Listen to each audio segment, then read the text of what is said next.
of us in our pursuit of life, we need a compass that would help us to point at least where we are heading.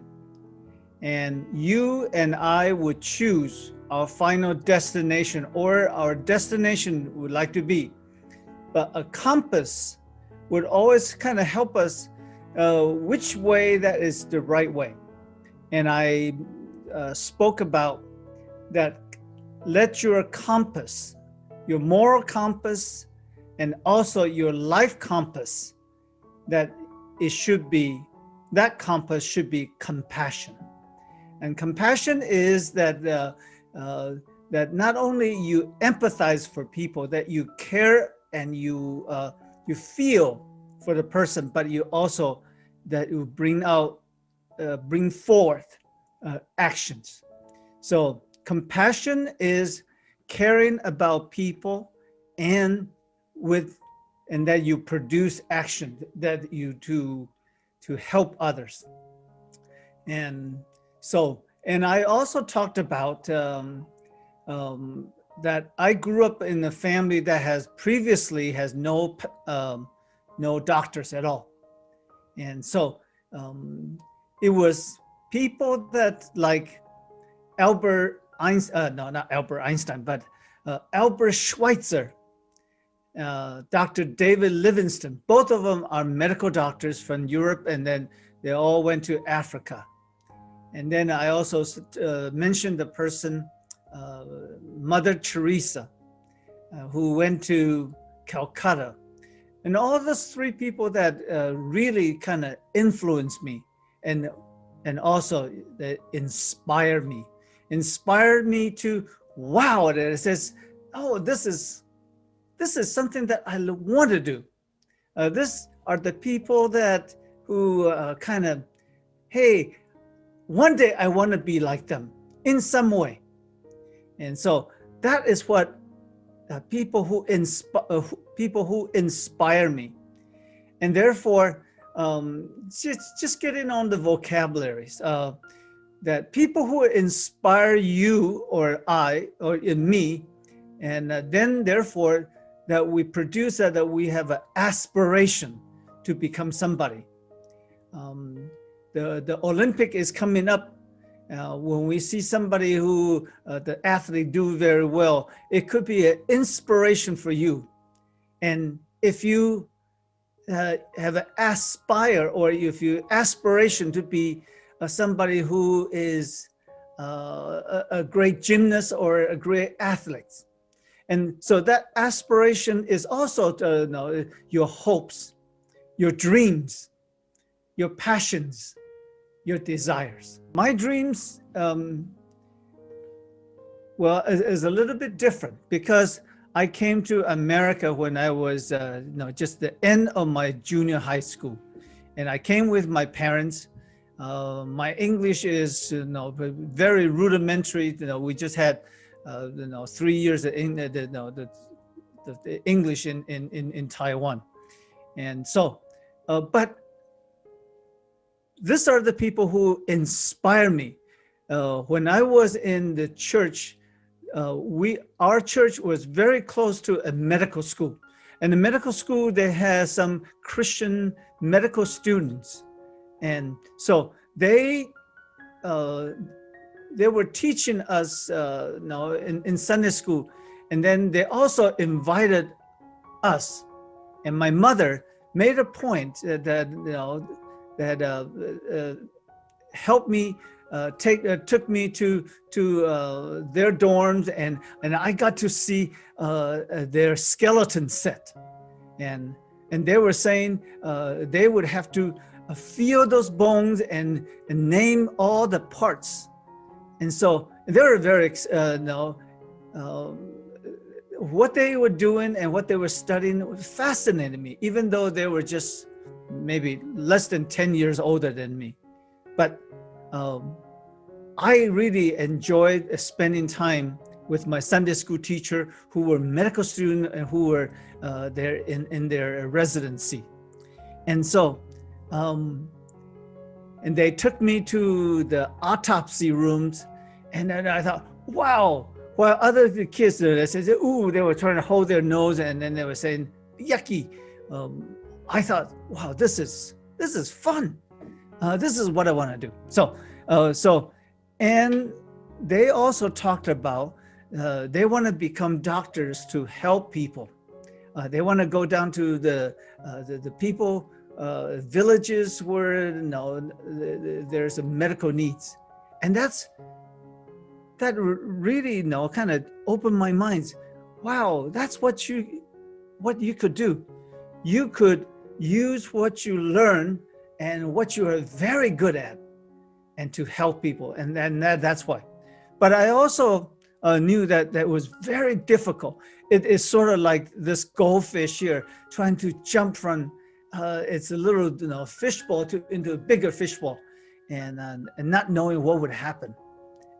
It could not make it and then drop out and outside, and not unable to go back into the little fishbowl that the goldfish belongs. So we came to America, and yes, indeed, it was not only it was a culture shock, it was a language shock, and although I was pretty good in my math and other things, but having it in English totally different, and so and I know very quickly that if I want to pursue the medical career, I would need to not only study very, very hard, and I have a lot of catch up to do. My English vocabulary was very limited, and I knew that very soon, in 2 or 3 years, that I'm going to be in college, and the English I have, and it would not cut it. And so, but I knew that was going to be difficult. But I know that it's going to be very. Not only I knew it was competitive, and I was ill prepared, and so I had to make double, triple, and even put all efforts in to bring myself up so that I could pass those exams. And I have to study so hard that I could not.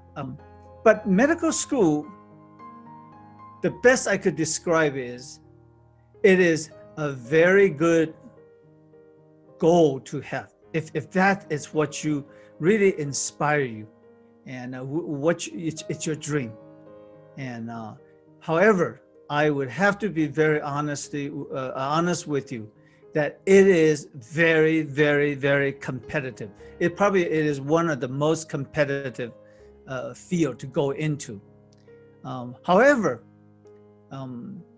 that there are top 5 things that medical school are looking for. And first of all, is that they are looking for somebody who is doing that. They want to, they have not only just an ideal of being altruistic, that means unselfish do-gooder. No,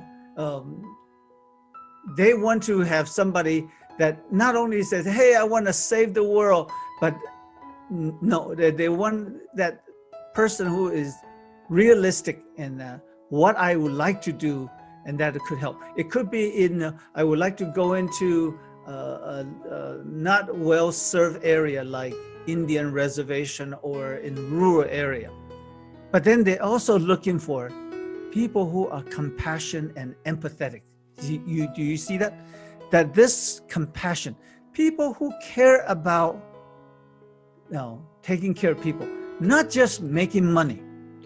Yes, that if you're interested in medicine, or you want to become a doctor because your parents tell you, oh, that's a field that not only you get respect, but you also make good money. It is true. You do make good money, but you can make better money and faster money going to business. Much faster and much more.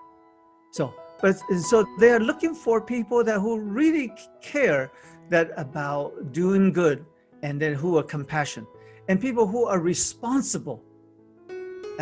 They won't just drop people halfway, and they would take responsible, because they're looking for somebody who would take care of patient and would not just leave them, abandon them. And that sense of strong duty and service, that I'm doing this because this is my calling to be it. But then they're looking for, without a doubt, the best people they are.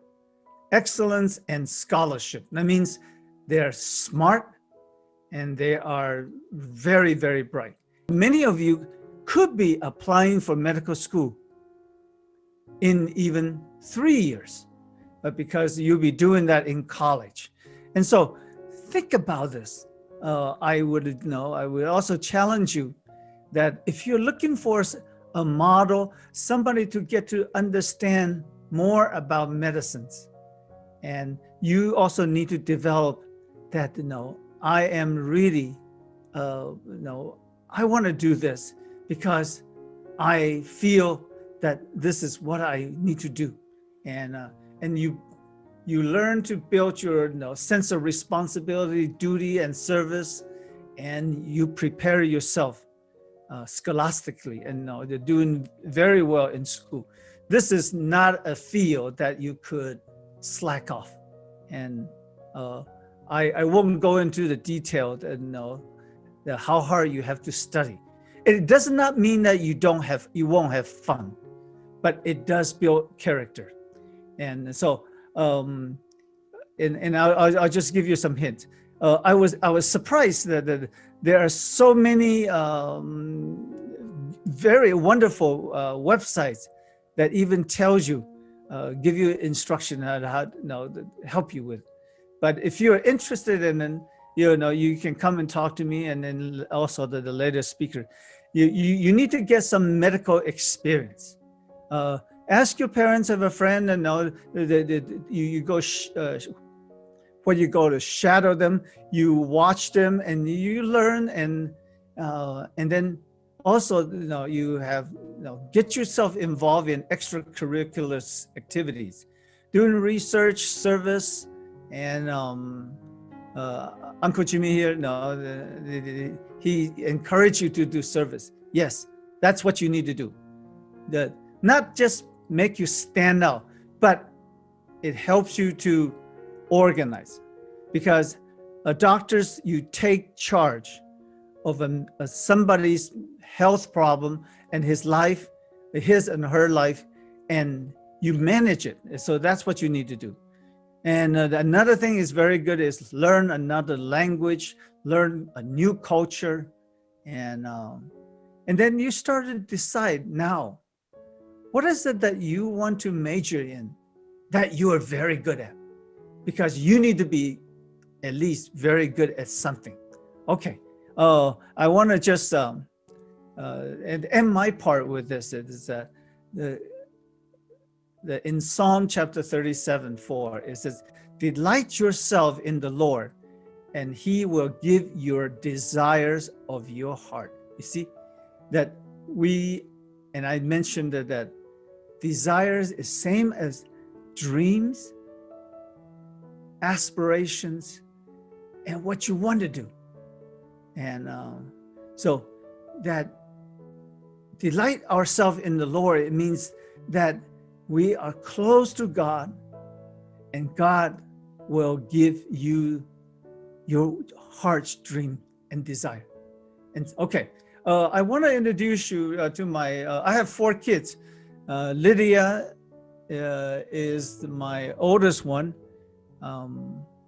I'll just briefly tell you that back then that we have take your daughter to work days, and take your daughter to work day. It was exactly encouraging parents to take their children, especially daughters, and take them to the hospital and ask and show them. In my case, in the operating room, and to show them what happened and what you do all day long.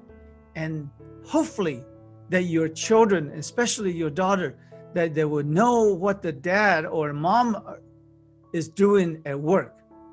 And so giving appreciations. I know that I probably, I'll save the time for you. My dad told me he was talking to you guys about about going into medicine, trying to find out what you want to do, and find people who inspire you. So I was thinking last night about who's inspired me, and naturally, I would have to say my dad. My mom didn't work outside of home when we were growing up, so the only adult job I knew was my dad. And all I remember, I don't even remember him going to work in the daytime, but I remember him going to work a lot at night. He always had a pager or a beeper. I don't even know if you guys are old enough to know what those are before cell phones. But he used to go into work at night a lot. And I remember he liked his work a lot. He would joke about it. He would tell people that his job is to pass gas or to put people to sleep, but also to bring them back awake, and also that he was a drug dealer. So he would make fun of that a lot. And so I knew he enjoyed his work. He said he got to be the DJ at work. He would play the music in the operating room for the surgeons. And he had a lot of fun. I knew that he was good at what he did and that people trusted him with their lives, basically. When people got hurt, they would come to our house to visit. My friend, I always remember my best friend growing up, cut her chin open, I think, when she fell around the swimming pool. And so she came to our house and my dad helped to fix her. We would make house calls. My dad had a doctor's bag that he would bring. When my mom was ever in the hospital, she made my dad put the IV line into her. When my friend in church had surgery, my dad did her anesthesia too. So I knew my dad was good at what he did and that other people trusted him, and I thought that was really neat. But like my dad said, we used to have Take Your Daughter to Work Day, and that was when I really thought I would go into medicine. You know, growing up, being the oldest kid, being a Chinese kid, everybody wants to be a doctor, or your parents want you to be a doctor. So it was kind of natural, especially since all I knew was my dad being a doctor. Some of my favorite pictures growing up are me wearing my dad's glasses and wearing his shoes and pretending to be my dad. And I actually just now found, I had this t-shirt from a really long time ago. I don't know if you can see it. It's like a doctor's coat. I don't know when I got this, but my dad brought it home when I was little, and I've had it since then. I think I wore it a few times when I was little because I wanted to be a doctor too. But for Take Your Daughter to Work Day, when I was, I think your guys' age, like middle school or even later in elementary school, my dad took me to the operating room, and I thought it was the coolest thing because there was this guy asleep on the table and the surgeon had his big belly opened up. They were so bloody. It was so gross. I saw all of this stuff and I thought that was the coolest thing. And then my dad took me to the doctor's lounge afterwards, so we got to eat all the snacks. And I always thought it was fun. So my dad says it's a lot of work to get to medicine, and it is. I did all the right things. I made the good grades, studied hard, worked hard. But I think what got me through it all, aside from the support that my parents gave me and my friends gave me, is it was something that I genuinely was interested in. If you like it, if you think it's cool, if you think it's fun, then it's never going to feel like work. It's always going to be worth it. My siblings and I would always grow up. We would look at my dad's textbooks of like skin diseases, or we would go to museums with weird body parts in it, and we always thought it was the coolest thing. I was never grossed out. I always thought it was really, really neat. And so I've always, around medicine and the weird, gross things about the human body, I've always always had a sense of wonder. And so throughout my training, when I went to go visit colleges, which you guys will be doing soon, I remember my dad took me to interview at some colleges to visit some of the campuses, and I didn't realize it at the time, but afterwards my dad told me that I went to visit the college that I actually ended up going to, USC. He said my eyes lit up and were glittering. And I think if you genuinely are interested in something, people around you notice. So throughout my life, if I've seen something I'm interested in, I feel like my eyes get really big and other people around me notice. And if you show interest, take interest, find the other people around you who are also interested in the same things, they should be able to take you in and shepherd you and show you the ropes, basically. I went to medical school thinking that I wanted to be a surgeon. My dad wanted me to be an anesthesiologist, but I thought it was really boring. And I did try for a period of time to not go into surgery because I thought it was going to be hard, but I saw a lot of other people do it and have fun and have families and enjoy their lives. And especially for me being a girl, I saw other women who I could model myself after and see that it was doable. And because it was something that I was interested in, you know, people say if you enjoy it, it's never going to be work. So I think that's been really the case for me. I thankfully have had a lot of, I wouldn't call them huge inspirations, but people along the ways, little things that they probably didn't even realize influenced me or impacted me big. People, you want to surround yourself or find people who are hospitable. Like my dad said, if you can find somebody who is willing to let you shadow or just follow them around, it can make such a big difference for me, I felt like such a dumb kid. I was just full of wonder and excitement for medicine.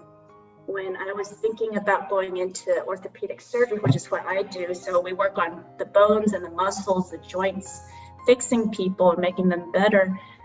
I remember I was a medical student, two people, one of the guys who was not much older than me, 4 or 5 years older than me, he was what we call a resident, so he was in his training doing surgery.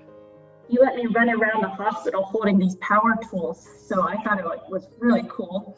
And then I had another doctor actually let me, as a medical student, take the knife and cut on the skin to pull out a metal rod that was in a kid's elbow. So all these little things I thought were really, really just great. And it just made such a big difference, even though for them it was probably nothing. So, you know, I'm not sure how many of you guys are interested in medicine, but if you know anybody in medicine or anybody even somewhat related to that, if you just find those people, if they can see that you're really interested in it, little things that are easy for them to do, I think it will make a huge difference in your pursuit of your dreams.